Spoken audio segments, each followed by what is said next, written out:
দেখছেন এই মুহূর্তে পাওয়া সবচেয়ে বড় খবর, বিগ ব্রেকিং নিউজ। এবার রাজনীতি ছাড়ছেন দিলীপ ঘোষ, বড় পদক্ষেপ।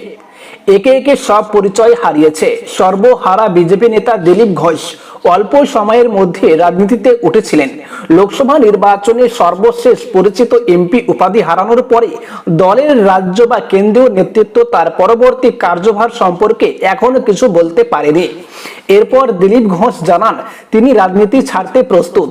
শুক্রবার আনন্দবাজার অনলাইনকে দিলীপ ঘোষ বলেন, আমি এভাবে বাঁচতে পারবো না। আমার যদি সুনির্দিষ্ট কাজ না থাকে তাহলে আমি রাজনীতিকে টাটা বাই বাই বলবো। দলে অবস্থানহীন দিলীপের গুরুত্ব যে কমতে চলেছে তার ইঙ্গিত ইতিমধ্যেই পেয়েছেন তিনি। লোকসভা নির্বাচনের পর তিনি প্রথমবারের মতো দলের নতুন রাজ্য কার্যালয় পরিদর্শন করেন। কোর কমিটির বৈঠকের দিন শেষবারের মতো সল্টলেকের অফিসে পা রাখার পরদিনই রাজ্য সফরে রওনা দেন তিনি। দলের কোনো নির্দেশনা না থাকলেও তিনি স্বতন্ত্রভাবে বিভিন্ন জেলায় যান।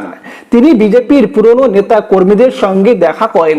দিলীপের অনুগামীরা জানিয়েছেন কলকাতায় ফেরার পরও রাজ্য দলের তরফে তার সঙ্গে কেউ যোগাযোগ করেনি এবং দিলীপ বলেছেন, আমি অন্য কারো মতো প্রাক্তন পরিচয় নিয়ে কাজ করতে পারি না। যতদিন দলে আছি ততদিন কাজ করলেও একটা সময় পর সিদ্ধান্ত নিতে হবে।